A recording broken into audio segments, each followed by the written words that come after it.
Hello dear student, मैं दिनेश कुमार स्वागत करता हूं आपके यूट्यूब चैनल एक्सेल स्टडी 9101 पर।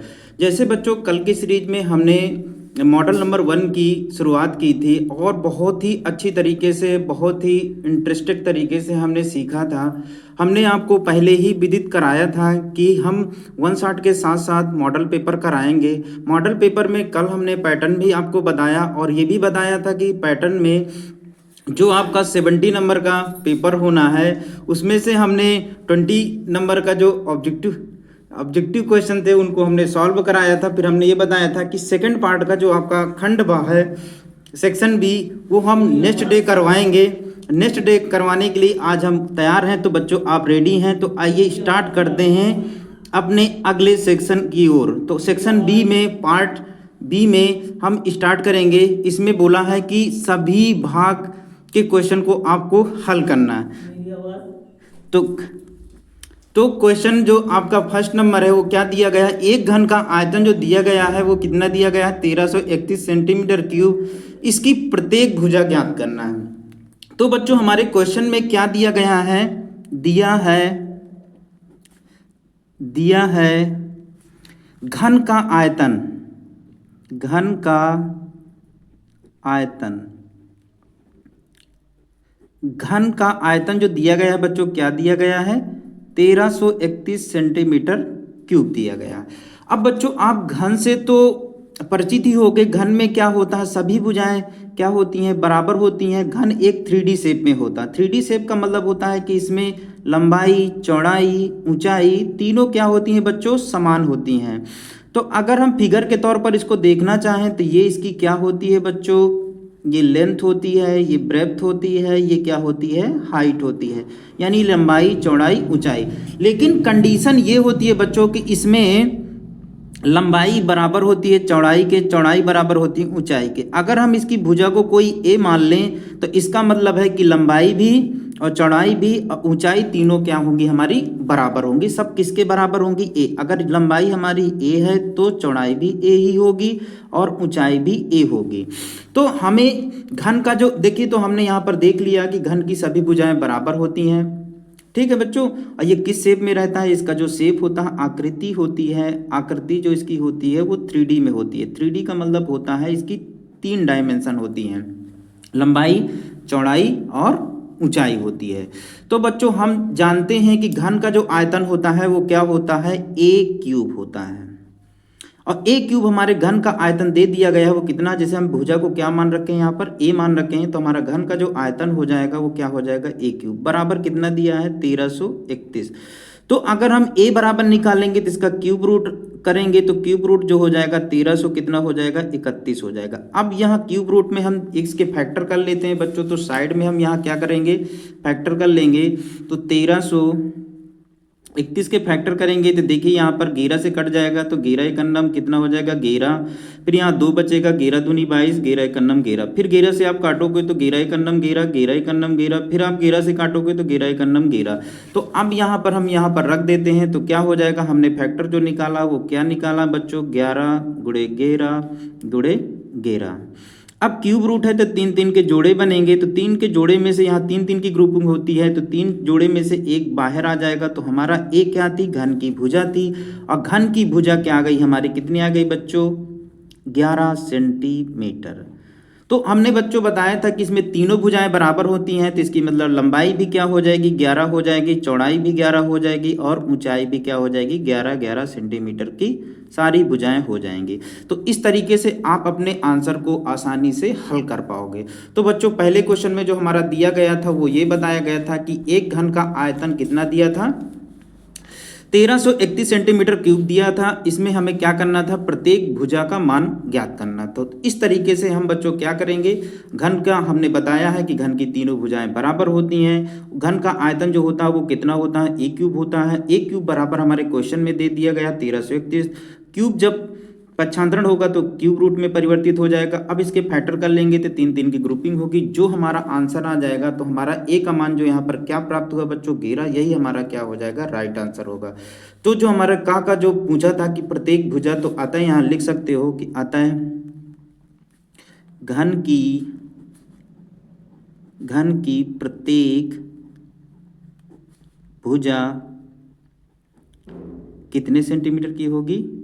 11 सेंटीमीटर की होगी।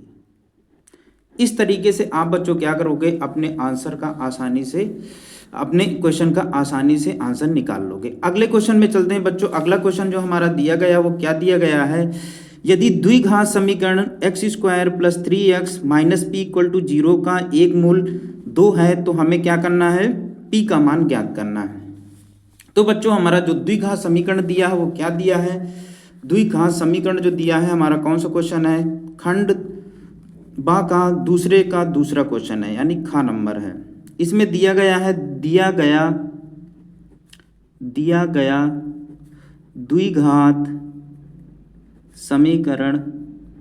तो दिया गया द्विघात समीकरण क्या है बच्चों, आपका दिया गया है एक्स स्क्वायर प्लस 3x और क्या दिया है, माइनस पी इक्वल टू 0 दिया है। और ये भी बताया है बच्चों कि एक इसका मूल कितना दिया है, 2 दिया है, तो p का मान हमें ज्ञात करना है। बच्चों हमने बताया था कि कोई भी द्विघात समीकरण में जितनी घात होती है उतने उसके क्या होते हैं, मूल होते हैं। तो मूल कौन कौन से होते हैं, एक अल्फा होता है, दूसरा क्या होता है, बीटा होता है। तो हमें यहाँ पर जो दिया गया है अल्फा का मान दे दिया गया है, तो कितना अल्फा का मान दे दिया गया है बच्चों, 2 दिया गया है। तो सबसे पहले क्या करेंगे, बीटा की वैल्यू ज्ञात कर लेंगे। बीटा की वैल्यू अगर आ जाएगी तो यहाँ पर हम क्या करेंगे, पी का मान आसानी से फाइंड कर पाएंगे, ये हो जाएगा। तो अब बच्चों हम क्या करते हैं कि यहाँ पर हम सबकी वैल्यू निकाल लेते हैं। तो ये मान लेते हैं समीकरण नंबर 1 है, तो समीकरण 1 की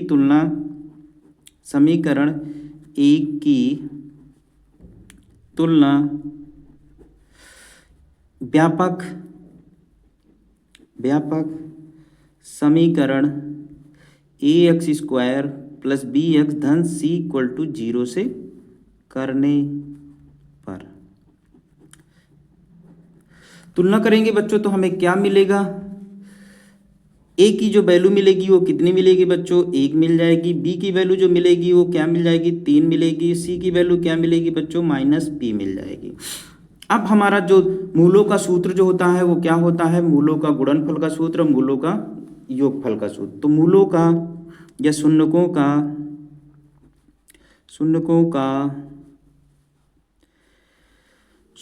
का योगफल, इसको और मैथमेटिकल भाषा में क्या बोलते हैं, अल्फा प्लस बीटा बराबर क्या होता है, माइनस बी अपान ए। अल्फा की वैल्यू यहाँ पर दे दी गई है, कितनी दी गई बच्चों, 2 दी गई है। और बीटा की वैल्यू हमारे पास पता नहीं है। माइनस बी की वैल्यू आपके क्वेश्चन में दी गई है, कितनी दी गई है, 3 दी गई, माइनस चिन्ह पहले से है। और ए की वैल्यू कितनी दी गई बच्चों, 1 दी गई है। तो आप इसको पच्छांदन कर लेंगे तो बीटा बराबर जो आ जाएगा वो कितना आ जाएगा बच्चों, -3, और 2 इधर पच्छांदन होगा तो क्या हो जाएगा, -2 हो जाएगा। इसको आप सिंप्लीफाई करोगे तो -3 और -2 कितना हो जाएगा, -5 आएगा। तो इस तरीके से आपको दोनों मूल प्राप्त हो जाएंगे। एक मूल आपका ये दिया गया था और दूसरा मूल आपने हल करके प्राप्त कर लिए। अब हमें क्या करना है बच्चों, इसके लिए अब दूसरा हमें, क्योंकि पी की वैल्यू ज्ञात करना है, तो हम दूसरा जो सूत्र होता है शून्यकों का गुणनफल, शून्यकों का गुणनफल बच्चों क्या होता है, अल्फा इंटू बीटा बराबर क्या होता है, सी अपान ए। अब बच्चों यहाँ पर हमें अल्फा की वैल्यू भी पता है, 2 दिया है। बीटा की वैल्यू हमने -5 निकाली है। सी की वैल्यू हम अपने इसमें जो हमने तुलना कराया, सी की वैल्यू -p थी। ए की वैल्यू कितनी है, 1 है। गुणा कराएंगे तो 2 पंचे कितना हो जाएगा बच्चों, 10 हो जाएगा। यहाँ इक्वल टू -p हो जाएगा, माइनस माइनस कैंसिल आउट करेंगे तो p का मान कितना आ जाएगा बच्चों, 10 आ जाएगा। इस प्रकार से हमारा जो p का मान होगा वो क्या प्राप्त हो जाएगा, 10 प्राप्त हो जाएगा। तो आता है, यहाँ पर लिख सकते हो, आता है p बराबर कितना होगा, 10। इस तरीके से आपका आंसर प्राप्त हो जाएगा। तो बच्चों इस तरीके से हमने खंड जो बा का दूसरा क्वेश्चन हल किया है। अब आते हैं हम तीसरे क्वेश्चन को हल करेंगे। तो तीसरा क्वेश्चन जो हम हल करने जा रहे हैं वो क्या दिया है, ग नंबर में तीसरा नंबर जो आपका बच्चों दिया है, क्या दिया है, cos थीटा इक्वल टू जो आपका दिया गया है, cos थीटा दिया है तो अगले क्वेश्चन में बच्चों चलते हैं। हमारा ग नंबर जो क्वेश्चन है आपका ग नंबर जो दिया गया है, कॉस थीटा बराबर जो दिया गया है वो क्या दिया गया है, कॉस थीटा बराबर 15/17 दिया गया। अब क्या बोल रहा है क्वेश्चन में कि हमें साइन थीटा की वैल्यू ज्ञात करना है। तो बच्चों हम जानते हैं इसमें टेग्नोमेट्री में अधिकतर किसका फार्मूले का यूज होता है, पाइथागोरस प्रमेय का। अब पाइथागोरस प्रमेय में आपको अगर ट्रिक अगर ध्यान हो या ना ध्यान हो तब भी आप इसको ध्यान दे दीजिए कि एक फार्मूला होता है लाल बटे कक्का से आप इसके फार्मूला, लंब बटे जो कर्ण होता है वो साइन थीटा का फार्मूला होता है, लंब बटे कर्ण जो बच्चों होता है साइन थीटा का होता है, आधार बटे कर्ण जो होता है बच्चों कॉस थीटा का होता है, और लंब बटे जो आधार होता है बच्चों किसका होता है, टैन थीटा का होता है। इस तरीके से आप ट्रिकी अगर याद रखोगे तो एग्जाम हॉल में भी आपको प्रॉब्लम नहीं होगी। अगर इसी में आपको इसके साइन का उल्टा क्या होता है बच्चों, कॉसेक होता है, और कॉस का उल्टा क्या होता है बच्चों, सेक होता है, और टैन का उल्टा क्या होता है बच्चों, कॉट होता है। तो कॉसेक थीटा जो होता है तो इसी का उल्टा हो जाएगा, साइन थीटा जैसे होता है लंब बटे कर्ण तो क्या हो जाएगा, कर्ण बटे लंब हो जाएगा। सेक थीटा कॉस थीटा का उल्टा होगा, आधार बटे कर्ण है तो क्या हो जाएगा, कर्ण बटे आधार हो जाएगा। कॉट थीटा बराबर जो हो जाएगा बच्चों वो टैन थीटा होता है लंब बटे आधार, तो आधार बटे क्या हो जाएगा, लंब हो जाएगा। इस तरीके से आप आसानी से क्या कर लोगे, इनको याद रख पाओगे। तो बच्चों हमारा यहाँ क्या दिया है, कास थीटा बराबर क्या होता है, आधार बटे क्या होता है बच्चों, कर्ण होता है। तो ऊपर हमारा आधार दिया है, नीचे क्या दिया है, कर्ण दिया है। अब हम क्या करेंगे, पाइथागोरस प्रमेय का अप्लाई करेंगे। तो पाइथागोरस प्रमेय अगर अप्लाई करेंगे तो इसमें एक कोण क्या होता है, 90 डिग्री होता है। ये मान लो ए है और ये क्या है, बी है। तो इसमें क्या क्या दिया, आधार दिया है, तो आधार हमारा 15 है, कर्ण जो है 17 दिया है। तो हमें क्या करना है, लंब ज्ञात करना है। तो लंब ज्ञात करने के लिए जो हमारा फार्मूला होता है पाइथागोरस प्रमेय से क्या होता है, कर्ण का वर्ग, तो कर्ण 90 डिग्री के सामने की भुजा क्या होती है, कर्ण होती। तो क्या हो जाएगा, AC का वर्ग बराबर AB लंब का वर्ग और प्लस क्या हो जाएगा बच्चों, आधार का वर्ग यानी BC का वर्ग हो जाएगा। अब यहाँ पर AC की वैल्यू आप रख दोगे तो AC बराबर 17 का वर्ग, AB हमें ज्ञात करना है, BC की वैल्यू हमारी क्या दी गई, 15 का वर्ग दिया गया। अगर 17 का वर्ग की बात करेंगे तो बच्चों कितना आता है, 289 आएगा, AB का स्क्वायर हो जाएगा। अब 15 का वर्ग बच्चों कितना होता है, 225 होता है। अचर पद को हम पक्षांतरण कर देंगे तो 289 माइनस कितना हो जाएगा, 225 हो जाएगा। AB बराबर बच्चों निकालना है तो हमें यहाँ पर माइनस करेंगे तो क्या मिलेगा, इधर माइनस करोगे तो 4 आ जाएगा, 8 में से 2 चला जाएगा बच्चों तो क्या बचेगा, यहाँ पर 6 बचेगा। AB का स्क्वायर हो जाएगा। अब बच्चों यहाँ पर अगर हम करना चाहें थोड़ा सा इधर साइड तो आपका क्या देखने को मिलेगा, 64। AB का स्क्वायर बराबर निकालोगे बच्चों तो क्या दिया है हमारा, 64 दिया है। तो AB बराबर जब निकालोगे तो स्क्वायर रूट में बदल जाएगा। तो 64 का किसका वर्गमूल होता है, 8 का होता है। तो AB बराबर बच्चों हमें क्या प्राप्त हो गई, 8। हमने AB हमारी क्या थी, AB हमारी जो भुजा थी वो लंब थी, तो लंब हमारी कितनी आ गई, 8। अब साइन थीटा बराबर निकालना है तो बच्चों साइन थीटा बराबर क्या होता है, लंब बटे कर्ण। तो लंब देखते हैं, लंब यहाँ पर क्या है, AB है, और कर्ण क्या है बच्चों, AC है। इसमें वैल्यू पुटअप कर दोगे तो क्या हो जाएगा, AB बराबर आपका क्या दिया है, AB बराबर आपका दिया है 8 दिया है, और कर्ण जो दिया है आपका 17 दिया है। तो साइन थीटा की वैल्यू इस तरीके से आप आसानी से फाइंड आउट कर लोगे। यही आपका राइट आंसर होगा। तो साइन थीटा बराबर बच्चों क्या हो जाएगा, 8 बटे क्या हो जाएगा, 17 हो जाएगा। तो बच्चों तीसरे क्वेश्चन को हमने आसानी से क्या किया, पाइथागोरस प्रमेय से जो हमारा दिया गया था कॉस थीटा बराबर 15/17। तो हमने देखा कॉस थीटा बराबर आधार बटे कर्ण है, आधार हमने रख दिया, कर्ण दिया था। लंब की वैल्यू निकालने के लिए हमने किसका प्रयोग किया है, पाइथागोरस प्रमेय का। जब पाइथागोरस प्रमेय का प्रयोग किया तो हमने क्या निकाल लिया, लंब निकाल लिया, क्योंकि साइन थीटा बराबर क्या होता है बच्चों, लंब बटे कर्ण। हमने वैल्यू पुटअप कर दी, इस तरीके से हमें साइन थीटा की वैल्यू प्राप्त हो गई। अब आते हैं बच्चों अगले क्वेश्चन में। चौथा क्वेश्चन जो आपका है वो क्या दिया गया है, निम्नलिखित, क्या दिया है बच्चों, निम्नलिखित बारंबारता सारणी का हमें क्या करना है, माध्य ज्ञात करना है। तो बच्चों इसमें डाटा जो दिया गया है इसमें क्या, कौन सा हमारा दिया गया है, वर्गीकृत आंकड़े दिए गए हैं। अब वर्गीकृत आंकड़े के लिए जो फार्मूला होता है बच्चों, आपका जो घ नंबर है आपका क्वेश्चन, उसमें क्या क्या दिया गया है, वर्ग अंतराल दिया गया है, वर्ग अंतराल दिया है, और क्या दिया गया है, बारंबारता। बारंबारता को इंग्लिश में क्या बोलते हैं, फ्रीक्वेंसी बोलते हैं। तो फ्रीक्वेंसी को हम किससे डिनोट करते हैं, एफ से डिनोट करते हैं। तो वर्ग अंतराल दिया है, फ्रीक्वेंसी दिया गया है। वर्ग अंतराल जब भी दिया हो बच्चों तो उसको क्या करना होता, मध्यमान निकालना पड़ता है। तो जो वर्ग अंतराल हमारा दिया 0 से 2, 2 से 4, 4 से 6, 6 से 8, 8 से 10। 0 से 2 की फ्रीक्वेंसी कितनी है बच्चों, 1 है। 2 से 4 की फ्रीक्वेंसी कितनी है बच्चों, 2 है। 4 से 6 की फ्रीक्वेंसी कितनी है, 6 है। 6 से 8 की फ्रीक्वेंसी कितनी है, 8 है। और 8 से 10 की फ्रीक्वेंसी कितनी है बच्चों, 3 है। इस तरीके से यहाँ पर जब हम अभी बताए हैं कि वर्गीकृत आंकड़े हैं तो आपको क्या निकालना पड़ेगा, यहाँ मध्यमान निकालना पड़ेगा। तो मध्यमान निकालने के लिए आपका जो मध्यमान का जो सूत्र होता है वो क्या होता है, मध्यमान को किससे डिनोट करते हैं, एक्स से डिनोट करते हैं। इसके लिए फार्मूला जो अप्लाई करते हैं वो क्या होता है, निम्न सीमा प्लस उच्च सीमा का आधा कर देते हैं। तो बच्चों क्या हो जाएगा आपका, इन दोनों को जोड़ेंगे तो 0 और 2 जोड़ेंगे तो कितना आएगा, 2, 2 का आधा करेंगे तो 1 प्राप्त होगा। 2 और 6 को 4 को जोड़ेंगे तो 6 प्राप्त होगा। 6 का आधा कितना हो जाएगा, 3 हो जाएगा। 6 4 कितना हो जाएगा बच्चों, 10 हो जाएगा। 10 का आधा करोगे तो कितना आ जाएगा, 5 आएगा। 8 6 14, 14 का आधा करोगे कितना होगा, 7 होगा। 10 8 18, 18 का आधा करोगे कितना हो जाएगा, 9 हो जाएगा। इस तरीके से आप मध्यमान निकालने के लिए फार्मूला जो होता है मध्यमान यानी एक्स निकालने के, जो हमारी निम्न सीमा यानी जो लोअर होती है, lower limit plus upper limit, अब बाई हम क्या कर देते हैं, 2 कर देते हैं। इसका मतलब है निम्न सीमा प्लस उच्च सीमा बट्टे क्या कर देना है, 2 कर देना है।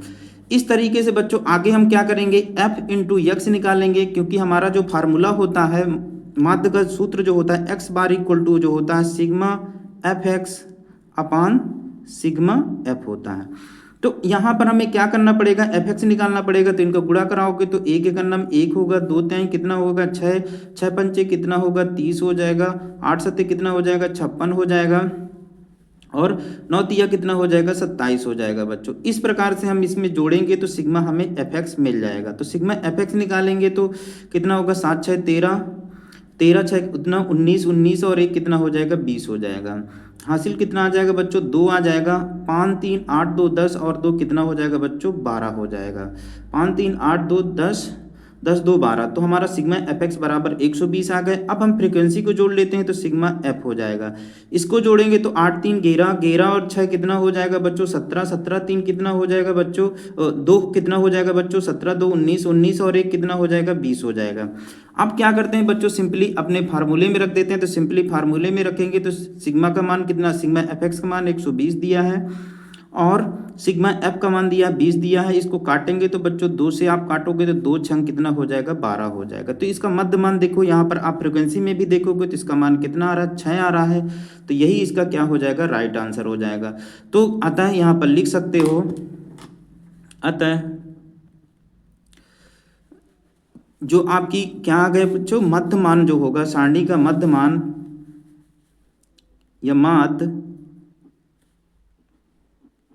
सारणी का माध्य कितना होगा बच्चों, 6 होगा। यही आपका क्या हो जाएगा, राइट आंसर हो जाएगा। तो इस तरीके से बच्चों आप आसानी से सॉल्व कर लोगे।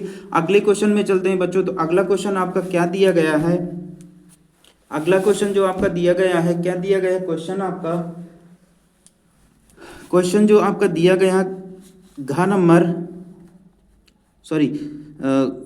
अंगा नंबर जो दिया गया क्वेश्चन नंबर 5वां जो आपका दिया गया, वो क्या दिया गया बच्चों कि यदि बिंदुओं -3 और 10 और बिंदु 5 कॉमा 4 को मिलाने वाला रेखाखंड मध्य बिंदु के निर्देशांक ज्ञात करना है बच्चों। तो देखिए रेखाखंड दिया है, हम जानते हैं रेखाखंड की क्या होती है, माप निश्चित होती है। तो ये मान लीजिए रेखाखंड है और रेखाखंड के निर्देशांक बिंदु मान लेते हैं, एक बिंदु हमारा ए है और दूसरा अंत बिंदु क्या है बच्चों, बी है। ए के निर्देशांक क्या दिए गए हैं बच्चों, क्या दिए गए हैं 3, 10 दिए गए हैं, और बी के जो निर्देशांक दिए गए हैं वो क्या दिए गए हैं 5, 4 दिए गए हैं। अब यहाँ पर हमें क्या करना, मध्य बिंदु का निर्देशांक निकालना है। तो मान लेते हैं कि इस रेखाखंड पर कोई बिंदु जो है वो क्या स्थित है, P स्थित है। तो P स्थित है तो यहाँ पर हम P रख देते हैं। अब P मान लो P के निर्देशांक क्या है हमारे, x कॉमा क्या है, y है। ठीक, अब यहाँ पर क्या करेंगे बच्चों, तो यहाँ पर जो रखेंगे तो हमारा मध्य बिंदु पर है, तो ये हमारा क्या होता है बच्चों, x1 होता है, ये y1 होता है, ये क्या होता है x2 होता है, ये y2 होता है। मध्य बिंदु को जो निर्देशांक का सूत्र होता है, तो अतः या इसलिए मध्य बिंदु के निर्देशांक सूत्र से जब हमें x की वैल्यू फाइंड आउट करना पड़ता है, तो x के लिए फार्मूला होता है x1 प्लस x2/2 और y के लिए जो होता है वो क्या होता है बच्चों, y1 प्लस y2/2 हो जाता है। ठीक है बच्चों, तो इस तरह हम रखेंगे तो x बराबर होगा, x1 का मान आपका क्या दिया है, -3 दिया है, x2 का मान कितना दिया, 5 दिया है, बटे कितना हो जाएगा 2। और y बराबर क्या हो जाएगा, y1 का मान आपका 10 दिया गया है, y2 का मान कितना दिया गया है, 4 दिया है, बटे कितना हो जाएगा 2 हो जाएगा। तो x बराबर निकालोगे तो 5 में से 3 जाएगा तो कितना बचेगा, 2/2। और यहाँ आप करोगे तो ये 14 हो जाएगा, 10 4 14 बच्चों, और 2 का भाग दोगे तो 2 सत्ते कितना हो जाएगा 14। तो y का मान आपको 7 प्राप्त होगा, x में अगर काटोगे तो 2 1 9 2 हो जाएगा। तो इस प्रकार हमें x p के जो निर्देशांक प्राप्त होंगे x, y वो कितना प्राप्त होंगे बच्चों, 1,7। पहला जो हमारा होता है x का होता है, दूसरा क्या होता है y होता है। इस प्रकार से हम क्या कर सकते हैं, इसके निर्देशांक को निकाल सकते हैं, मध्य बिंदु के निर्देशांक को। तो हमने बच्चों देखिए P के निर्देशांक क्या निकाल लिए हैं, अतः P के जो निर्देशांक होंगे वो क्या होंगे, 1,7 हो जाएंगे। यही आपका क्या हो जाएगा, राइट आंसर हो जाएगा। इस तरीके से बच्चों आप आसानी से निकाल पाओगे। अब अगले क्वेश्चन में चलते हैं बच्चों। अगला क्वेश्चन है जो आपका वो क्या दिया गया है, अगला क्वेश्चन जो है आपका कौन सा नंबर है, 4 नंबर है। तो अगले क्वेश्चन की हम बात करते हैं। जो आपका क्वेश्चन नंबर है वो क्या है, 4 है। 4 यानी कितना, 6वां सवाल। 6वां जो आपको सवाल दिया गया है वो क्या दिया गया है बच्चों, कि यदि बिंदुओं -3 -1 -3 और x, 9 के बीच की दूरी 13 मात्रक है, तो x का मान हमें क्या ज्ञात करना है। तो 2 बिंदु दिए गए हैं बच्चों, क्या कौन कौन से बिंदु दिए गए हैं, एक बिंदु के जो निर्देशांक दिए गए हैं वो क्या दिया है, -1, -3। दूसरे बिंदु के निर्देशांक x, कितना दिया गया है, 9 दिया गया है। इन दोनों बिंदुओं को हम मान लेते हैं बच्चों, ये a बिंदु है, ये क्या है, b बिंदु है। a बिंदु और b बिंदु को अगर जोड़ेंगे तो हमें क्या मिल जाएगा, रेखाखंड मिल जाएगा। अब रेखाखंड में देखते हैं कि एक के जो निर्देशांक है, रेखाखंड ए के निर्देशांक वो कितने दिए गए हैं बच्चों, -1, -3 दिए गए हैं, और दूसरे के निर्देशांक क्या दिए गए हैं, x, 9 दिए गया है।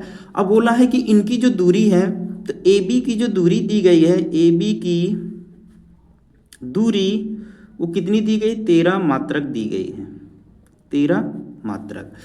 अब यहाँ पर बताया गया है कि x का मान ज्ञात करना है, तो x का मान हमें क्या करना है, ज्ञात करना है, क्योंकि x हमारा यहाँ पर क्या है, अज्ञात राशि है। तो दूरी का सूत्र होता है बच्चों, AB की अगर दूरी निकालना तो सूत्र होता है x2 - x1 का whole of square plus y2 - y1 का whole of square equal to क्या होता है, जितनी हमारी दूरी है। अब इनकी दूरी कितनी दी गई बच्चों, 13 दी गई है, तो हम यहाँ पर आप ये रख दोगे, 13 मात्रक रख दोगे। दूरी कितनी है, 13 मात्रक। अब इसको सबकी वैल्यू पुटअप करेंगे बच्चों, तो वैल्यू पुटअप करेंगे तो क्या प्राप्त होगा, x1 की वैल्यू यहाँ पर जो दी गई, ये मान लीजिए x1 है, ये y1 है, ये x2 है, और ये क्या है, y2 है। तो x1 की वैल्यू, x2 की वैल्यू जो आपकी दी गई बच्चों, x दी गई है, x1 की वैल्यू क्या दी गई है, -1 दी गई है। फिर आगे y2 की वैल्यू जो आपको 9 दी गई है, और y1 की वैल्यू कितनी दी गई बच्चों, -3 दी गई है, इक्वल टू क्या है, 13 मात्रक इसकी दूरी है। तो बच्चों इसको सिंपल करेंगे तो क्या हो जाएगा, माइनस माइनस प्लस हो जाएगा, तो ये हो जाएगा x + 1 का होल ऑफ स्क्वायर, और इधर अगर सिंपल करेंगे तो 9 और कितना हो जाएगा माइनस माइनस प्लस, तो 9 4 कितना हो 9 3 कितना हो जाएगा बच्चों 12 का होल हाफ स्क्वायर, इधर कितना हो जाएगा 13 हो जाएगा। इसको और सिंपल करेंगे बच्चों का होल हाफ स्क्वायर इधर भी है तो ये हो जाएगा a प्लस बी का होल हाफ स्क्वायर, तो a प्लस बी का होल हाफ स्क्वायर करोगे तो क्या होगा a square plus B square plus 2ab, तो ये 2x हो जाएगा। यहाँ करेंगे तो कितना हो जाएगा बच्चों 12 का वर्ग जो होता है वो कितना होता है 144 होता है, बराबर कितना हो जाएगा 13 हो जाएगा। अब इनको और सिंप्लीफाई करेंगे तो यक्स स्क्वायर द्विघात समीकरण के रूप में लिखेंगे तो पहले यक्स स्क्वायर हो जाएगा फिर 2x और 144 और 1 कितना हो जाएगा 145 हो जाएगा अंडर रूट में। अब इक्वल टू क्या चल रहा है 13 जो इसकी दूरी दी गई। अब क्या करते हैं स्क्वायर रूट हटाने के लिए हम क्या करेंगे square on both side, square on both side यानी दोनों पक्षों का वर्ग करने पर।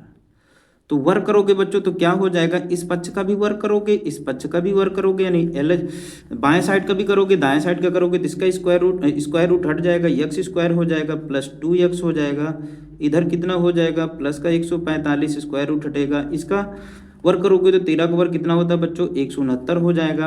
अब हम क्या करते हैं सिंपली इसके फैक्टर कर लेते हैं तो x square plus 2x plus 145 minus कितना हो जाएगा 169, इसको पक्षांतर कर लें इक्वल टू क्या हो जाएगा बच्चों 0 हो जाएगा। अब बच्चों क्या करते हैं इसको सिंपली इसको हल कर लेते हैं तो सिंपली हल करेंगे तो क्या मिलेगा बच्चों एक्स स्क्वायर प्लस 2x। अब माइनस करोगे माइनस की संख्या ज़्यादा है तो 9 में से 5 जाएगा तो कितना बचेगा 4 बचेगा, इधर करेंगे तो 6 में से 4 चला जाएगा तो 2 बचेगा, 1 में 1 जाएगा तो क्या हो जाएगा 0 हो जाएगा। अब हमें इसके फैक्टर करना है, फैक्टर में हमने आपको बताया था कि अचर पद यक्स स्क्वायर का गुणांक का आपस में गुणा कर लेते हैं तो इसमें गुणा कराएंगे तो कितना आएगा 24 आएगा। अब हम गुणा करें तो 24 आए, जोड़ घटा दे तो कितना आ जाए 2 आ जाएगा, तो 6 चौक को 24 और 6 में से 4 जाएगा तो कितना हो जाएगा 2 हो जाएगा। इन्हीं को हमें क्या करना मध्य पद पर सेट कर देना है तो यक्स स्क्वायर और माइनस का 6x अब प्लस का क्या कर देंगे बच्चों 4x, माइनस क्या हो जाएगा 4 हो जाएगा, वो 24 हो जाएगा सॉरी बच्चों। तो यहाँ पर दो की ग्रुपिंग करेंगे तो x का कॉमन लोगे तो x माइनस 6 हो जाएगा, यहाँ कॉमन लोगे आप 4 कॉमन लोगे, जो चीज़ प्लस यहाँ है तो यहाँ भी प्लस होगी, यहाँ कॉमन लोगे तो क्या होगा x और 4 छंग कितना हो जाएगा 24 हो जाएगा। अगर आपके गुणनखंड सही हैं तो ये इसके आपके जो फैक्टर होंगे वो मिल रहे होंगे तो x माइनस 6 और यहाँ पर क्या हो जाएगा आपका x प्लस 4 हो जाएगा, बराबर क्या हो जाएगा 0। x माइनस अब हमें इसके क्या करना है शून्य ज्ञात करना है, मतलब x की वैल्यू ज्ञात करना है तो 0 के बराबर करेंगे तो x बराबर क्या हो जाएगा 1 प्लस का 6 मिलेगा और दूसरा x प्लस 4 बराबर 0 करेंगे तो x बराबर क्या मिलेगा माइनस 4 मिलेगा। तो यहाँ बच्चों x की दो वैल्यू प्राप्त हुई, क्या मिली हमें एक बार x की वैल्यू जो हमें प्राप्त हुई है वो प्लस का 6 और दूसरी हमें जो प्राप्त हुई गई है x की वैल्यू माइनस का 4 प्राप्त हुई। तो यहाँ लिख सकते हैं अतः अभीष्ट x का मान क्या मिला है एक x बराबर या तो प्लस का 6 होगा या माइनस 4 होगा, क्योंकि द्विघात समीकरण बन रहा था तो इसके दो मूल ही प्राप्त होंगे। तो इस तरीके से बच्चों जब आपका दूरी दी गई है उसके निर्देशांक दिए गए हैं तो इस तरीके से आप दूरी के सूत्र को अप्लाई करके, यहाँ पर दूरी भी दी गई थी तो इस तरह से आप अप्लाई करोगे आसानी से x का मान फाइंड आउट कर सकते हो। ये बच्चों अगले क्वेश्चन में चलते हैं। ये हमारा कौन सा क्वेश्चन था आपका 2 नंबर के जो आपके क्वेश्चन थे। अगला क्वेश्चन जो हमारा दिया गया है वो आपका खंड बा का तीसरा जो आपका दिया गया है, तीसरे का हम पहले क्वेश्चन को देखते हैं। तो खंड बा का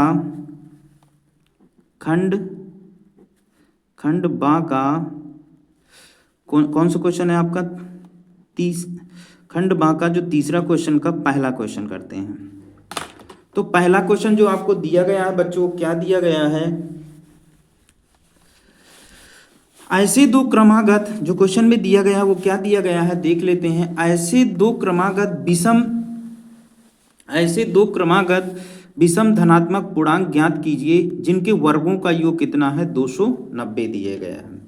तो ऐसे दो क्रमागत, तो क्रमागत बोल रहा है तो बच्चों अगर एक होगा तो दूसरा क्या हो जाएगा, उसके आगे एक प्लस एक, क्योंकि क्या होगा आगे क्रमागत है तो दो हो जाएगा। अब विषम है तो हम मान लेते हैं, अभी हमें कोई भी संख्या पता नहीं है तो हम मान लेते हैं कि माना कि पहली विषम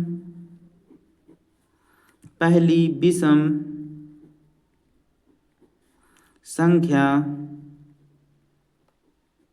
पहली विषम संख्या क्या है, यक्स है। तो दूसरी क्या हो जाएगी बच्चों, दूसरी विषम संख्या यक्स प्लस वन हो जाएगी। ठीक है बच्चों, अगर यहाँ पर आपको करना है तो यहाँ पर आप क्या करोगे, यहाँ पर मान लो एक है यक्स का मान, तो यहाँ करोगे तो ये हम मान लीजिए एक होगा तो यहाँ सॉरी एक की जगह आप यहाँ दो कर लेना, दो करोगे तो क्या हो जाएगा, एक और दो कितना हो जाएगा, तीन, ये भी विषम संख्या होगी, ये भी क्या होगी, विषम संख्या होगी। तो अब हम आते हैं अपने प्रश्नानुसार में। प्रश्नानुसार में जो क्वेश्चन बोला गया है कि इनके वर्गों का योगफल, तो इनके वर्गों का योगफल करते हैं। तो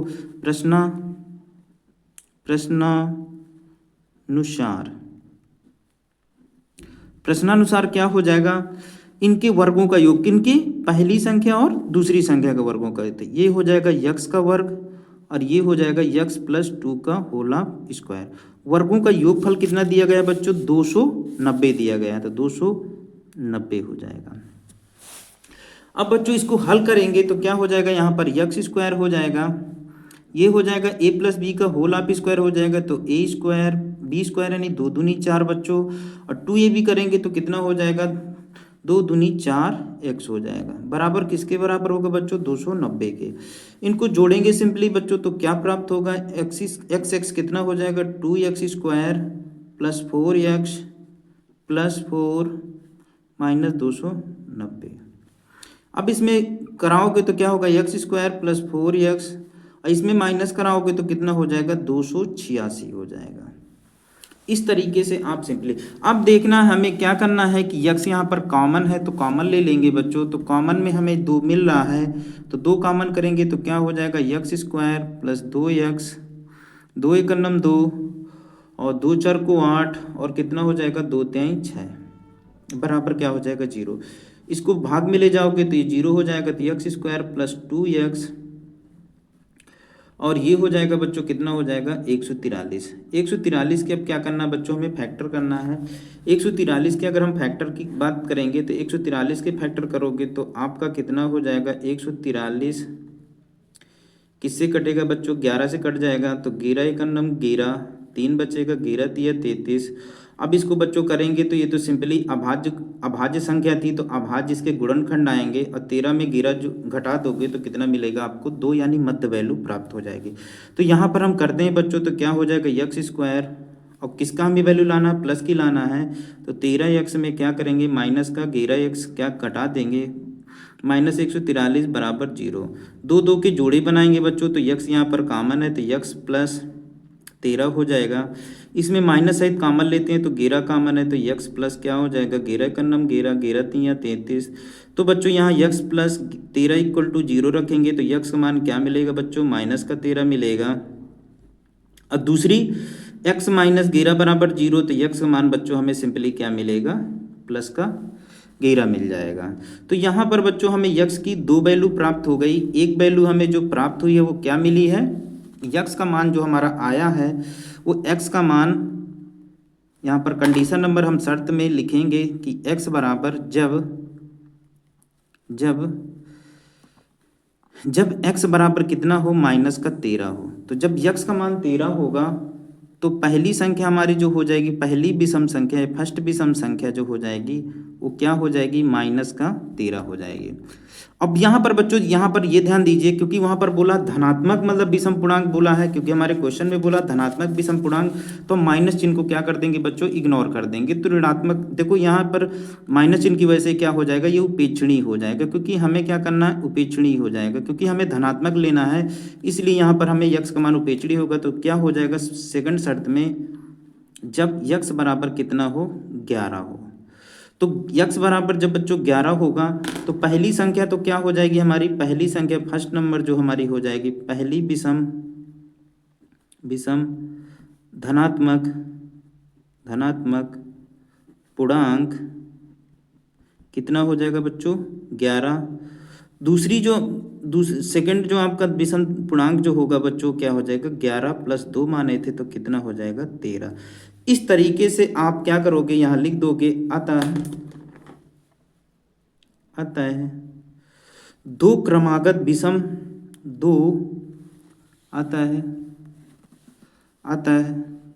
दो क्रमागत विषम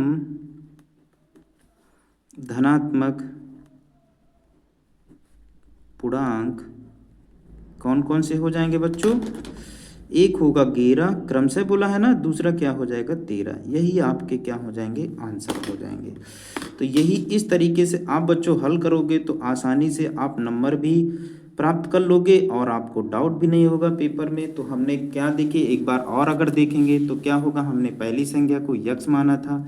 अब हमने यहाँ पर देखो एग्जाम्पल में बताया कि हमने 1 माना है तो अगली भी सम संख्या करने के लिए हमें यहाँ 2 जोड़ना पड़ेगा क्योंकि 1 और 2 कितना हो जाएगा 3 होगा। अब प्रश्नानुसार क्या बोला था कि दोनों धनात्मक जो पूर्णांक है उनके वर्गों का योग कितना दिया था 290 दिया था। फिर हमने इनको यक्स का स्क्वायर हो जाएगा, ये a + b का होल ऑफ स्क्वायर हो जाएगा तो द्विघात समीकरण बन जाएगा। हम क्या करेंगे अचर पद को पच्छांदर कर लेंगे तो इधर आ जाएगा। अब इसको हमने सिंप्लीफाई कर दिया तो ये कितना आ गया 2x² + 4x - 286 हो जाएगा बराबर 0। 2 कॉमन ले लिए तो हमारा ये द्विघात समीकरण प्राप्त हुआ बच्चों। फिर हमने इसके फैक्टर कर लिए, फैक्टर किए तो हमारा 143 एक क्या था अभाज्य संख्या थी। तो जितने भी इसके फैक्टर आए हैं वो अभाज्य संख्या आ गई हैं। हमें क्या करना था गुणा करने पर 143 आए और जोड़ घटा दे तो कितना आ जाए बच्चों 2 आ जाए। तो हमारे जो फैक्टर बने 13 और गुणे 11, 13 गुणा 11 करेंगे तो 143 हो जाएगा, माइनस करेंगे तो क्या हो जाएगा 2 प्राप्त होगा। 2 की ग्रुपिंग की है तो 2 की ग्रुपिंग में x कॉमन लिए हैं तो x + 13 हो गया, -11 यहाँ कॉमन क्योंकि चिन्ह जो माइनस का यहाँ होगा वही हमें यहाँ पर, तो ये हो जाएगा x + 13 हो जाएगा। इस प्रकार हमें x की वैल्यू एक -13 मिल गई और एक बार x की वैल्यू हमें क्या मिल गई बच्चों 11 मिल गई। अब हमारे क्वेश्चन में बोला था कि हमें धनात्मक पूर्णांक ज्ञात करना है तो ऋणात्मक को हमें क्या करना पड़ेगा बच्चों उपेक्षणीय मानना पड़ेगा। अब ऋणात्मक को उपेक्षणीय मान लिए तो हमें धनात्मक लेना पड़ेगा। तो x की वैल्यू यहाँ पर बच्चों क्या है 11 है तो x की वैल्यू हमारी कितनी हो जाएगी 11। अब पहली संख्या अगर 11 हो जाएगी तो दूसरी संख्या हमारी क्या होगी, हमने क्या माना था x + 2 तो दूसरी संख्या हमारी क्या हो जाएगी बच्चों 13 हो जाएगी। क्रमागत पूछा था तो क्रमागत में पहली संख्या हमारी 11 है तो दूसरी संख्या क्या हो जाएगी 13 हो जाएगी। ठीक, अब आते हैं बच्चों अगले क्वेश्चन में जो अपना तीसरे का खंड हमें कौन सा करना था, दूसरा करना था। दूसरे क्वेश्चन में आपको बोला गया है कि सिद्ध कीजिए, खा नंबर में तीसरे का हमें क्या करना है खा मतलब हल करना है। तो बच्चों इसमें क्या बोला है कि सिद्ध कीजिए 2 सकेंद्रीय वृत्तों में बड़े वृत्त की जो जीवा है छोटे वृत्त को स्पर्श करती है। स्पर्श करती है तो क्या होगा स्पर्श बिंदु पर समद्विभाजित करती है। स्पर्श बिंदु पर क्या करेगी, तो पहले हम ये जानते हैं कि बच्चों सकेंद्रीय वृत्त क्या होते हैं। तो सकेंद्रीय वृत्त, सकेंद्रीय वृत्त किसे कहते हैं बच्चों, तो सकेंद्रीय वृत्त ऐसे वृत्त होते हैं, ऐसे दो वृत्त जिनका केंद्र क्या हो उभयनिष्ठ हो। ये मान लो केंद्र है वो है जिनका केंद्र बच्चों क्या हो उभयनिष्ठ हो, उन्हें क्या कहते हैं सकेंद्रीय वृत्त कहते हैं। अब इनमें वो जो बिंदु है वो छोटे वाले वृत्त के लिए भी है और बड़े वाले वृत्त के लिए है। अब यहाँ पर बोला है कि बड़े वृत्त की जो जीवा है छोटे वृत्त को स्पर्श करती है। तो बड़े वृत्त की जीवा, अब जीवा जानते हैं वृत्त को किन्हीं 2 बिंदुओं पर क्या करती है प्रतिच्छेद करती है और जिस बिंदु पर प्रतिच्छेद करेगी, अब छोटे वृत्त को देखो किस बिंदु पर प्रतिच्छेद कर ली, मान ली P पर, ए बी हमारी क्या थी जीवा थी इस बिंदु पर, और केंद्र से जब क्या करेंगे स्पर्श बिंदु पर लंब डालेंगे तो ये 90 डिग्री का कोण बनाएगा। ये हमारी क्या होती है वृत्त की त्रिज्याएं होंगी। तो बड़े वृत्त की त्रिज्या एक OA हो जाएगी और दूसरी क्या हो जाएगी OB हो जाएगी। हमें प्रूव करना है कि स्पर्श बिंदु पर क्या करती है समद्विभाजित होती है। तो इसको समद्विभाजित होने का मतलब है कि स्पर्श बिंदु पर जो हमारी जीवा है वो 2 भागों में बट जाती है। तो हम यहाँ पर जो दिया है तो पहले क्या लिख लेते हैं बच्चों, दिया है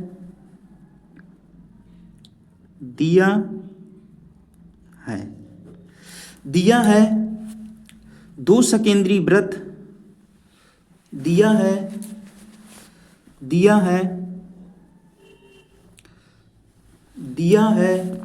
दो सकेंद्री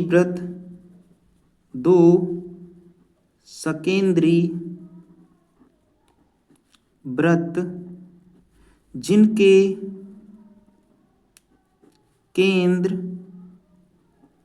केंद्र O है, ठीक है, O है, तथा AB एक बड़े वृत्त की जीवा है जो छोटे वृत्त को P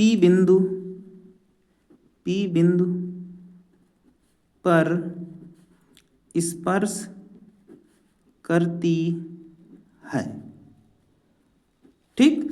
तो दो सकेंद्री वृत्त जिनके केंद्र क्या है बच्चों, O है, और AB एक बड़े वृत्त की क्या है, ये जीवा है जो छोटे वृत्त को स्पर्श करती है, छोटे वृत्त को P बिंदु पर स्पर्श करती है, और स्पर्श बिंदु क्या है बच्चों, P है। स्पर्श बिंदु छोटे वृत्त को P बिंदु पर स्पर्श करती है, ठीक। तो हमें बच्चों क्या प्रूव करना है इसमें कि स्पर्श बिंदु पर क्या होती है, समद्विभाजित करती है, यानी स्पर्श बिंदु पर समद्विभाजित हो जाती। जो हमें प्रूव करना है वो सिद्ध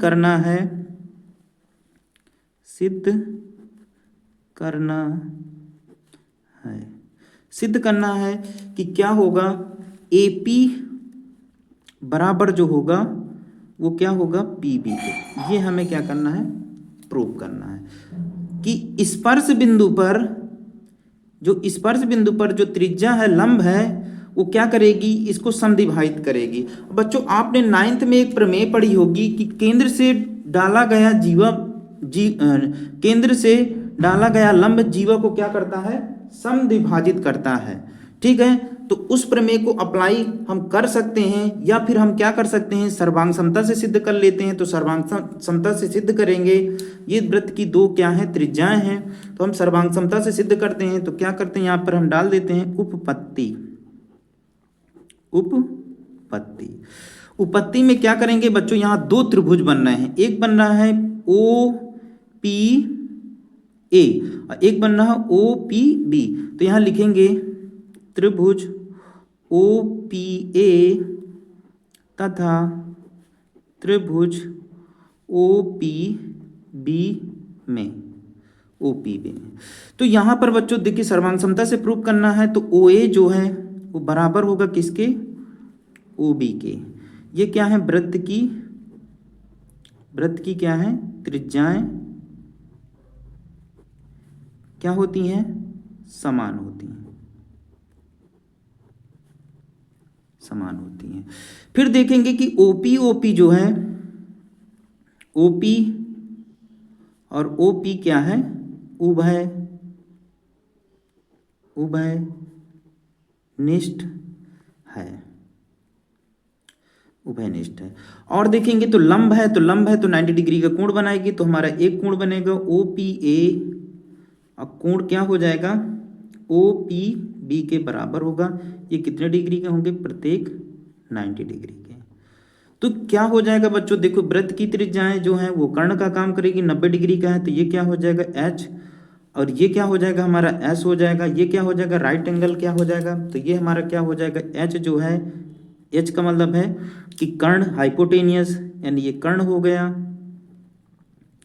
S का मतलब ये हमारी भुजा हो गई। R का मतलब हो गया एक समकोण, यानी 90 डिग्री का। तो इस तरीके से हमारा जो प्रमेय लगेगी बच्चों, क्या लगेगी, तो त्रिभुज OPA सर्वांगसम होगा त्रिभुज OPB के। कौन सी प्रमेय से लगेगा बच्चों, RHS सर्वांग समता से। अब जब ये क्या हो गए, दोनों त्रिभुज सर्वांगसम हो गए, तो हम जानते हैं सर्वांगसम त्रिभुजों की संगत भुजाएं क्या होती हैं, बराबर होती हैं। तो क्या हो जाएगा यहाँ बच्चों, हमें जो प्रूव करना था, AP बराबर हो जाएगा BP के। किसके द्वारा? बाई CPCT से। CPCT का मतलब बहुत सर्वांगसम त्रिभुजों के संगत भाग होते हैं। इसका अगर लिखना चाहो तो आप लिख सकते हो सर्वांगसम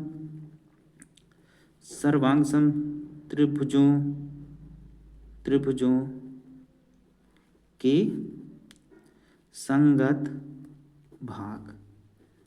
इस तरीके से आप प्रूव करोगे तो आपको फुल मार्क्स मिल जाएंगे। तरीके बाई तरीके, पहले हमारा जो दिया था, फिर जो सिद्ध करना है, फिर उपपत्ति में हमने सर्वांगसमता से प्रूव किया है, तो सर्वांगसमता में हमारी त्रिज्या जो होगी कर्ण का काम करेगी, एक भुजा भी हमें मिल गई, OP उभयनिष्ठ हो जाएगी, और एक हमारा 90 डिग्री, तो RHS प्रमेय से ये दोनों त्रिभुज सर्वांगसम हो गए। अब जानते हैं कि सर्वांगसम त्रिभुजों की संगत भुजाएं क्या होती हैं? बराबर होती हैं, तो AP बराबर हो जाएगा BP के। तो आई होप बच्चों ये आपका थर्ड का ख नंबर आसानी से आपको समझ में आया होगा, हम आशा करते हैं। तो अगले क्वेश्चन में चलते हैं बच्चों। अगला क्वेश्चन जो आपका दिया गया है वो क्या दिया गया है कि एक हमारा आकृति बनी है, चित्र में बताया गया है कि यदि क्वेश्चन नंबर जो आपका ग नंबर है, तीसरे का ग, आपकी जो चित्र में दिया गया है, पहले यहाँ लिख लेते हैं कि दिया क्या है। दिया है LM जो है वो समांतर है किसके? CB के। और ये भी बताया गया है कि LN जो है वो किसके समांतर है? CD के समांतर है। और हमें जो सिद्ध करना है,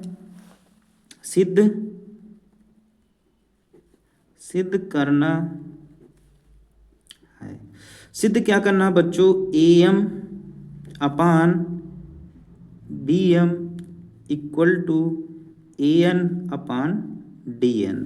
ये हमें क्या करना बच्चों? प्रूव करना है। जो हमारा दिया है और जो सिद्ध करना है, अब ये क्रम से करोगे, फिर हम यहाँ क्या लिखते हैं? उपपत्ति।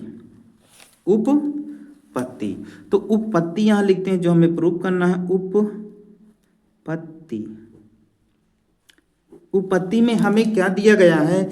सबसे पहले त्रिभुज हम यहाँ चित्र बना लेते हैं। चित्र में क्या है इसमें दिया गया है, तो चित्र में देखते हैं कि क्या दिया गया है। दिया हुआ है ये आपका ABCD,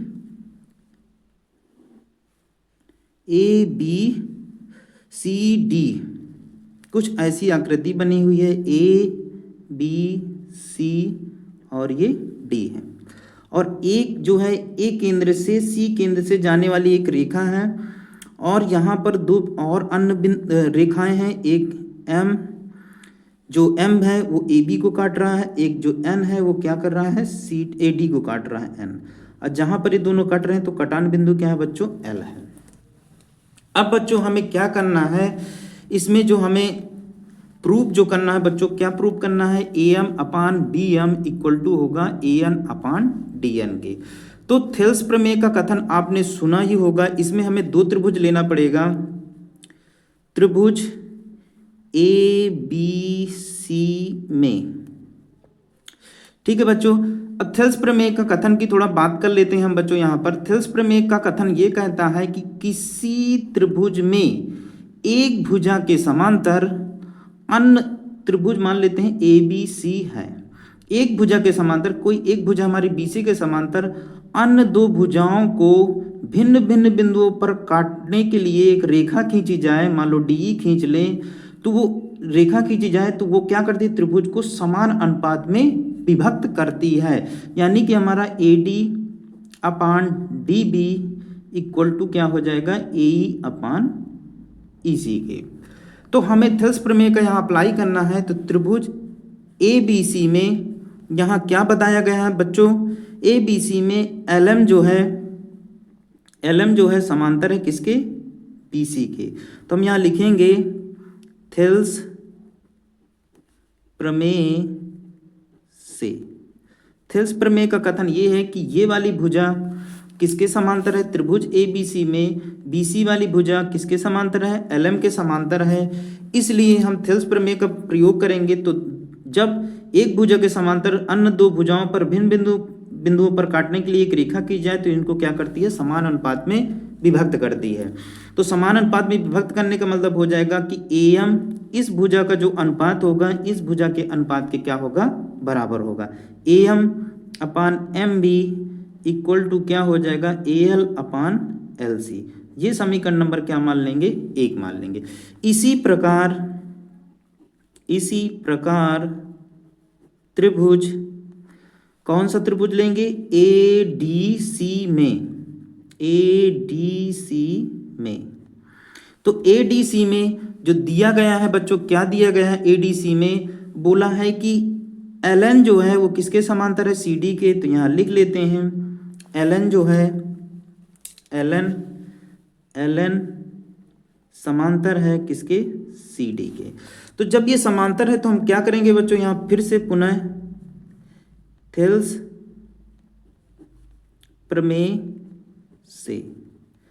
प्रमेय से क्या हो जाएगा बच्चों, जब एल एन समांतर है तो उनकी संगत भुजाएं समानुपाती हो जाएंगी, यानी कि A N upon N D equal to हो जाएगा ए एल अपान एल सी। इसको समीकरण नंबर 2 मान लेंगे। अब बच्चों यहां पर क्या कर लेंगे, समीकरण 1 2 से तुलना कराएंगे। तो समीकरण 1 व समीकरण 2 की तुलना करने पर, तो बच्चों क्या करेंगे, जब तुलना कराएंगे, समीकरण 1 ये है A M upon M B equal to A L upon L C, और समीकरण 2 है A N upon N D equal to A L upon L C. तो जब तुलना कराएंगे तो हमारा ये वाला पक्ष जो दायां पक्ष होगा वो कैंसिल आउट हो जाएगा। तो क्या बचेगा बच्चों, A M upon M B equal to A N upon N D, या डी एन भी कर सकते हो, डी एन या एन डी। तो इस प्रकार से बच्चों हमारा थेल्स प्रमेय से जब एक त्रिभुज में जब 2 भुजाएं समांतर होती हैं तो उनकी संगत भुजाएं अनुपाती होती हैं। हमने तुलना कराकर इस प्रकार से हम आसानी से प्रूव कर लिए कि A M upon B M जो है वो ए एन अपान ए एन के क्या है, बराबर है। यहाँ बता सकते हो कि यहाँ पर आंसर न लिखकर क्या करोगे, हेंस प्रूव्ड।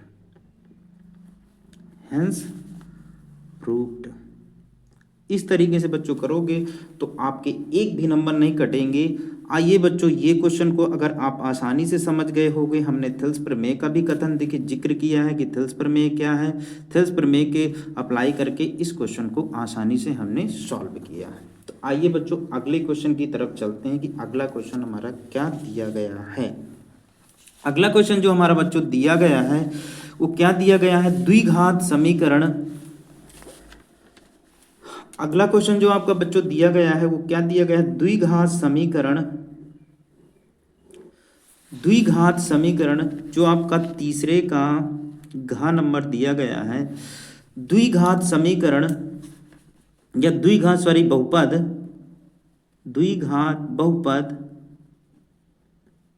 बहुपद x square plus 7x plus 10 के शून्य ज्ञात करना है और शून्य को तथा गुणांकों के बीच क्या करना है, संबंध ज्ञात करना। तो पहले हमें क्या ज्ञात करना है बच्चों, शून्य ज्ञात करना है।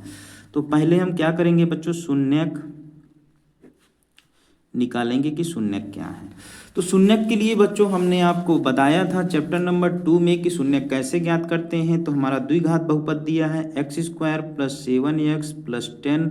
इसके फैक्टर की बात करेंगे बच्चों, अचर पद और एक्स स्क्वायर का गुणांक का आपस में गुणा करते हैं तो 10 गुणे 1 होगा, 10 एक नम 10।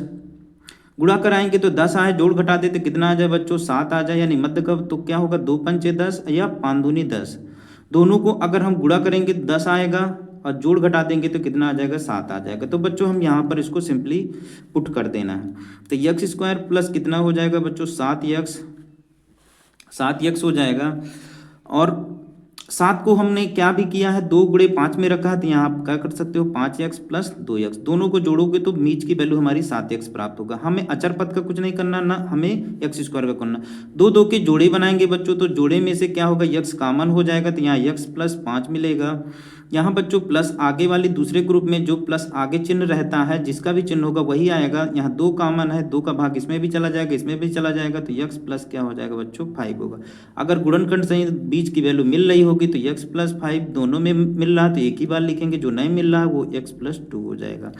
अब शून्य ज्ञात करना बच्चों, तो क्या करेंगे 0 के बराबर कर लेंगे, तो ये हो जाएगा x प्लस 5 बराबर 0, तो x बराबर 5 आ जाएगा। दूसरा x प्लस 2 बराबर 0 दिया है तो x बराबर क्या हो जाएगा, माइनस का 2 हो जाएगा। एक शून्य क्या हो जाएगा बच्चों, आपका अल्फा हो जाएगा, दूसरा क्या हो जाएगा, बीटा हो जाएगा, तो ये अल्फा हो जाएगा, ये बीटा होगा। इस प्रकार से हम आसानी से शून्य ज्ञात करें।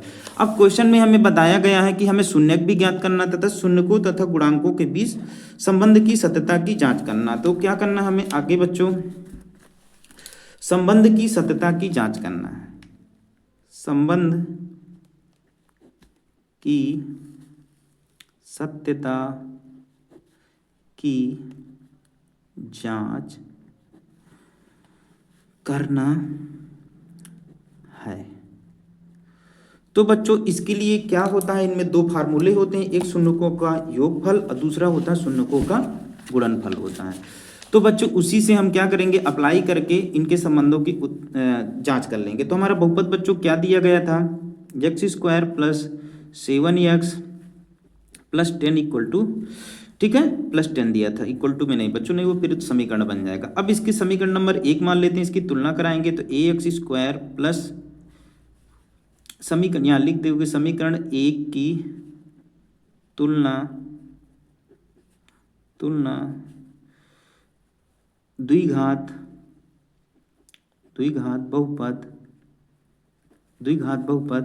ax² bx प्लस c से करने पर। तो सिंपली क्या मिलेगा बच्चों, a की वैल्यू आपको 1 मिलेगी, b की वैल्यू क्या मिलेगी, 7 मिलेगी, c की वैल्यू क्या मिलेगी बच्चों, 10 मिलेगी। अब इसमें हमने बताया कि दो सूत्र होते हैं, एक होता है शून्यकों का योगफल। तो क्या होता है शून्यकों का योगफल, शून्यकों का योगफल जो होता है बच्चों क्या होता है, अल्फा प्लस बीटा बराबर माइनस बी अपान ए। अल्फा और बीटा की वैल्यू हमने बच्चों निकाल लिया है, अल्फा की वैल्यू -5 निकली है, बीटा की वैल्यू -2 निकली है। ए की वैल्यू हम यहाँ से अपने गुणांकों से रखेंगे तो क्या होगा, बी की वैल्यू -7 दिया है, ए की वैल्यू 1 दी गई है। इसको जोड़ोगे तो -5 और -2 -7 हो जाएगा, बराबर क्या हो जाएगा, -7। ये दोनों पक्ष क्या है, बराबर हैं। इससे हमें ये पता चलता है कि शून्यकों का योगफल है उनके गुणांकों के योगफल के बराबर है। समीकरण नंबर 1 मान लेंगे। इसी प्रकार बच्चों क्या करेंगे, शून्यकों का गुणनफल, शून्यकों का गुणनफल। तो गुणनफल में क्या हो जाएगा बच्चों, शून्यकों का गुणनफल जो होता है वो क्या होता है, अल्फा इंटू बीटा बराबर होता है c अपान ए होता है। अब बच्चों अल्फा का मान क्या दिया है, -5 दिया है, बीटा का मान -2 दिया है, सी का मान कितना दिया है बच्चों, 10 दिया है, ए का मान कितना दिया है, 1 दिया है। इनका गुणा कराएंगे तो माइनस माइनस प्लस हो जाएगा, 5 दूनी 10 हो जाएगा, यहाँ 10 ही है आपका, ये भी दोनों पक्ष बराबर है। समीकरण नंबर 2 होगा। समीकरण 1 और 2 से, समीकरण 1 व समीकरण 2 से पता चलता है कि शून्यकों तथा गुणांकों के बीच संबंध क्या है बच्चों, सत्य है। इस प्रकार से करोगे तो आसानी से आपको कितने नंबर प्राप्त होंगे, 4 नंबर का आपको क्वेश्चन है। इस प्रकार से आप 4 नंबर आराम से तो हमने गेन कर लोगे। तो बच्चों हमने सबसे पहले द्विघात बहुपद दिया था, उसके शून्य ज्ञात किए हैं। शून्य ज्ञात करने के लिए क्या होता है बच्चों, आपका नियम क्या होता है, हमने क्या बताया है कि अचर पद x² गुणांक का गुणा कर लेना है, फिर आपको क्या करना है, इनके फैक्टर निकालना है। 10 के अचर पद के फैक्टर करना है, पहले इन दोनों का x² का गुणांक 1 था, अचर पद हमारा 10 था, इनके क्या करना है, गुणा करके 10 कर लेंगे, 2 फैक्टर करने। अब ऐसे फैक्टर करना था कि गुणा करने पर कितना आए बच्चों, 10 आए, अब जोड़ने पर कितना आ जाए आपका 7। तो हमने 2 पंचे 10 कर लीजिए, चाहे 5 दूनी 10 कर लीजिए, दोनों आपके मैच कर रहे हैं तो चाहे 2 रख दिए। तो यहाँ 5x प्लस 2x, और यहाँ आपको अचर पद को कुछ नहीं करना, नहीं x² का करना, 2 की ग्रुपिंग हमने की है, x कॉमन था तो x + 5 हो गया। यहाँ से बच्चों दो कॉमन था तो यहाँ पर दो कॉमन करेंगे तो यहाँ x बचेगा, दो पंचे 10 हो जाएगा। तो यहाँ पर देखिए गुणनखंड मैच कर रहे हैं तो ये हो जाएगा x+2 हो जाएगा, यहाँ x+5 होगा। अब इनको शून्य निकालना है तो जिनको 0 के बराबर करेंगे तो x+5 = 0 हो जाएगा, तो x का मान क्या हो जाएगा, -5 हो जाएगा। और दूसरा बच्चों जो आपका x+2 = 0 है तो x का मान क्या हो जाएगा, -2 हो जाएगा। तो बच्चों हमें देखिए सिंपली अल्फा की वैल्यू पता चल गई, बीटा की वैल्यू पता चल गई। अब संबंध की सत्यता की जांच करनी है बच्चों, तो हमने आपको बताया था कि सबसे पहले शून्यक तो हमें प्राप्त हो गए हैं, अब गुणांक हमें जो द्विघात बहुपद दिया था उससे तुलना कराएंगे तो a और b c की वैल्यू प्राप्त हो जाएगी। फिर हमने देखिए 2 चैप्टर में आपको क्या बताया था, इनके 2 सूत्र होते हैं, एक शून्यकों का योगफल होता है, एक शून्यकों का क्या होता है, गुणनफल होता है। तो शून्यकों का जो योगफल होता है वो क्या होता है बच्चों, अल्फा प्लस बीटा बराबर क्या होता है, -b/a। अब अल्फा की वैल्यू रख देंगे, बीटा की वैल्यू रख देंगे, और b के गुणांक है तो b की वैल्यू -7 दी थी, और चिन्ह माइनस का है तो -7, और a की वैल्यू 1 दी थी तो क्या हो जाएगा, ये -7 हो जाएगा। -7 में 1 का भाग देंगे, 1 का भाग देने पर या गुणा करने पर संख्या में कोई परिवर्तन नहीं होता है। -5 -2 जोड़ेंगे तो -7 हो जाएगा, ये भी 7 हो जाएगा, दोनों पक्ष बराबर हो गए। इससे पता चलता है कि शून्यकों का जो योगफल है गुणांकों के बराबर है। इसी प्रकार क्या करेंगे, शून्यकों का गुणनफल दिया, अल्फा इंटू बीटा, दोनों वैल्यू रख देंगे अल्फा इंटू बीटा की और गुणांकों का मान रख देंगे। तो इस तरीके से हमें क्या हो गया, गुणनफल का जो दोनों पक्ष है वो क्या बराबर है। समीकरण 1 और 2 से पता चलता है बच्चों के शून्यकों तथा गुणांकों के बीच संबंध क्या है, सत्य है। इस तरीके से आप प्रूव करोगे तो आसानी से आपको नंबर कटेंगे भी नहीं, आपको आसानी से 4 में 4 नंबर प्राप्त कर लोगे। अब आते हैं बच्चों अगले खंड में।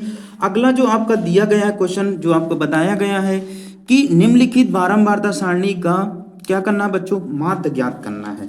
तो माध्य ज्ञात करने के लिए पिछले सवाल में अभी हमने करवाया था, माध्य ज्ञात करना है बच्चों। तो अगला क्वेश्चन है जो आपका अंगा नंबर यानी 5वां क्वेश्चन जो आपका है वो क्या है, वो क्या दिया गया है बच्चों, वही वर्ग अंतराल दिया गया है, इसमें दिया है वर्ग अंतराल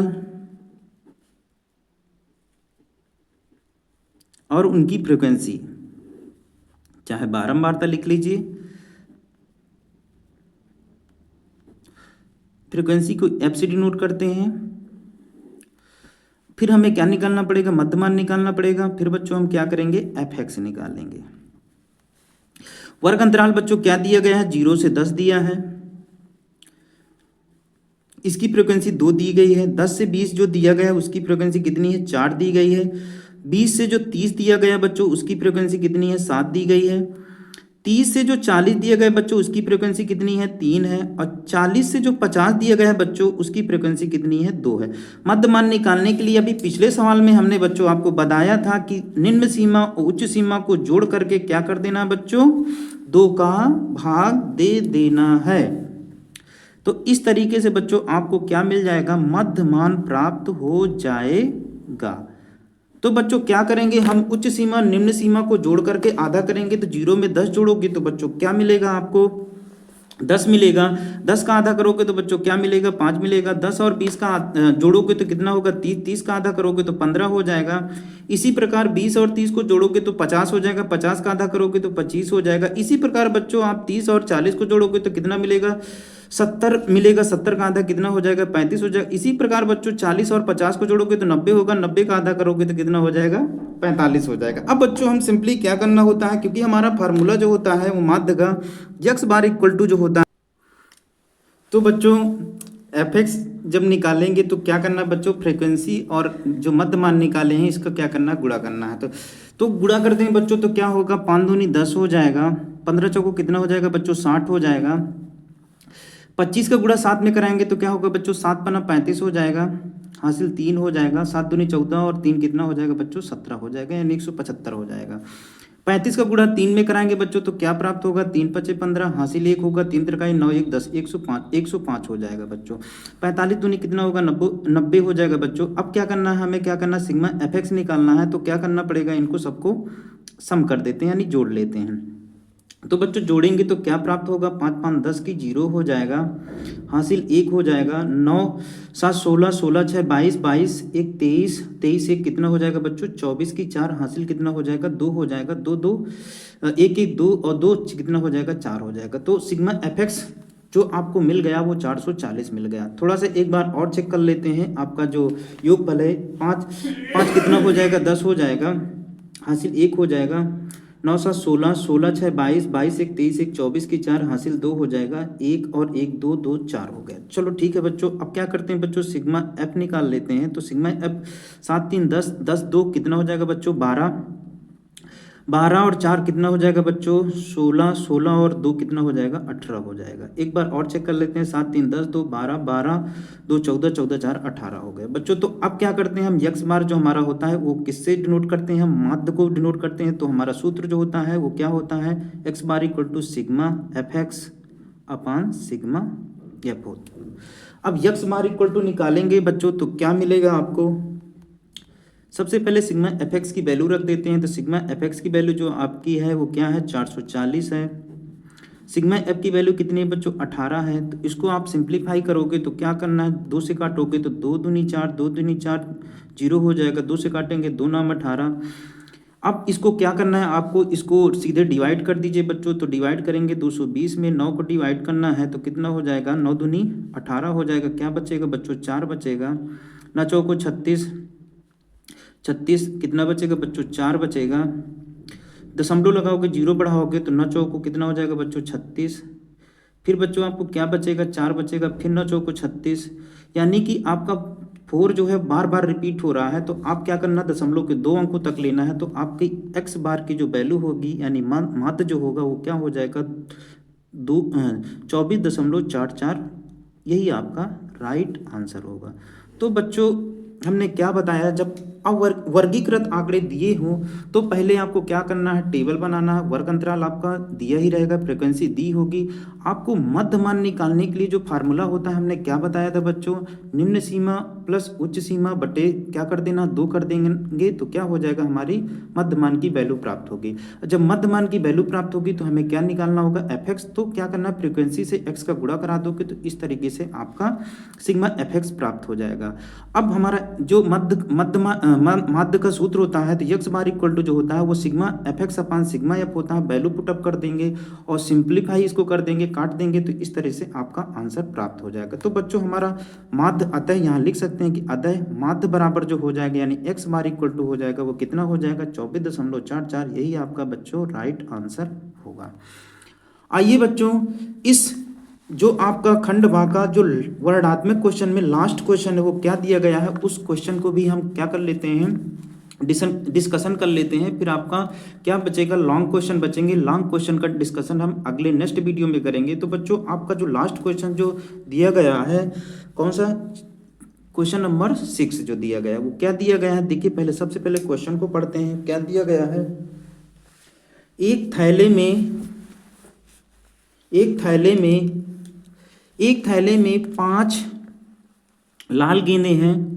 पहले क्वेश्चन में क्या बताया बच्चों कि एक थैला है, मान लीजिए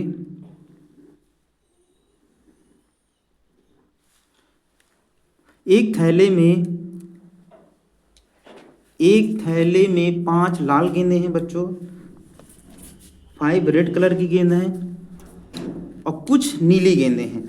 अब बच्चों ये नहीं बताया गया है कि कितनी नीली गेंदें हैं, तो हम मान लेते हैं कि x जो है नीली गेंदें हैं। ठीक है बच्चों, फिर यदि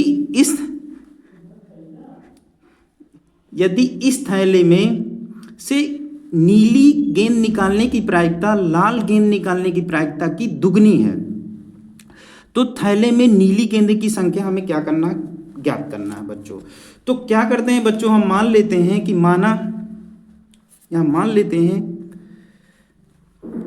हमारा यहाँ दिया गया है लाल गेंदों की संख्या कितनी दी गई थी बच्चों, 5 दी गई थी। लाल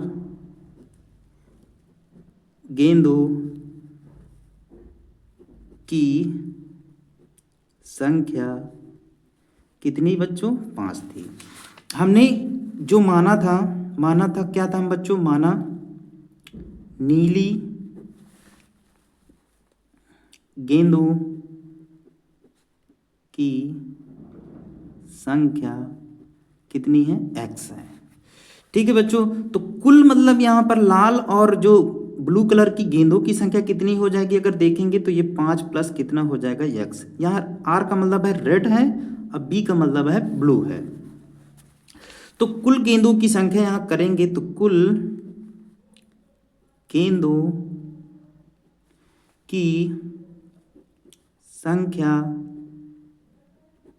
बराबर 5 प्लस x, यानी रेड प्रकार की गेंदें हैं और ब्लू प्रकार की गेंदें हैं। तो NS बराबर जो हो जाएगा वो कितना हो जाएगा आपका बच्चों, 5 प्लस x हो जाएगा। अब क्वेश्चन में बोला है कि इस थैले में से नीली गेंद निकालने की प्रायिकता, तो नीली गेंद निकालने की प्रायिकता बच्चों जो होगी, नीली गेंद निकालने की प्रायिकता, नीली गेंद निकालने की प्रायिकता क्या हो जाएगी बच्चों, PE1 मान लेते हैं। ठीक है बच्चों, तो नीली गेंद निकालने की प्रायिकता हमारी कितनी है बच्चों, यहाँ x है, तो x बटे कितना हो जाएगा, 5 प्लस कुछ हमारा ये फार्मूला जो होता है वो क्या होता है, PE इक्वल टू जो होता है वो क्या होता है, NE/NS, यानी कि कुल घटित घटनाएं और कुल घटित घटनाओं की जो संख्या है ना। तो ये हमारा आ जाएगा नीली गेंद निकालने की प्रायिकता। अब लाल गेंद निकालने की प्रायिकता, लाल गेंद निकालने की प्रायिकता, तो लाल गेंद निकालने की प्रायिकता बच्चों, लाल गेंदें कितनी थी, 5 थी। अब कुल कितनी गेंदें थी, तो इसको हम मान लेते हैं, इसकी प्रोबेबिलिटी जो होगा PE2 हो जाएगा, दूसरी हमारा एक्सीडेंट होगा। तो 5 क्या हो जाएगा, 5 प्लस x क्या होता है, PE बराबर जो होता है NE/NS, यानी कुल घटित घटनाएं बटे घटनाओं की कुल संख्या। अब क्वेश्चन में क्या बोला गया, अब यहाँ पर जो हमें यहाँ करना है, प्रश्नानुसार हमें क्या बोला गया है बच्चों क्वेश्चन में, कि नीली गेंद निकालने की प्रायिकता लाल गेंद निकालने की प्रायिकता की दुगनी है, नीली की दुगनी है। तो बच्चों क्वेश्चन में बोला गया है, तो हमने नीली गेंद निकालने की प्रायिकता क्या निकाला, PE1, और लाल गेंद निकालने की प्रायिकता क्या निकालना, PE2। ये नीली गेंद निकालने की प्रायिकता है, ये लाल गेंद निकालने की प्रायिकता है। तो वो बोला है कि नीली गेंद निकालने की प्रायिकता लाल गेंद निकालने की प्रायिकता की दुगनी है, ये दुगनी है नीली वाली, तो हम इसको भी दुगना कर देते हैं। अब नीली गेंद निकालने की प्रायिकता हमने क्या निकाला था बच्चों, क्या निकाला था, x/5 प्लस x। इसमें हमने क्या निकाला था, 5/5 प्लस x हो जाएगा। इसको सिंप्लीफाई करेंगे बच्चों तो क्या मिलेगा, 5 प्लस x हो जाएगा। इसको करेंगे तो 5 दूनी 10 हो जाएगा, 5 प्लस x हो जाएगा। 5 प्लस x कैंसिल आउट हो जाएगा, तो x का मान कितना आ जाएगा, 10 हो जाएगा। तो बच्चों इस प्रकार से यहाँ पर हमने क्या माना था कि नीली गेंदों की संख्या को हमने x माना था। तो आता है थैले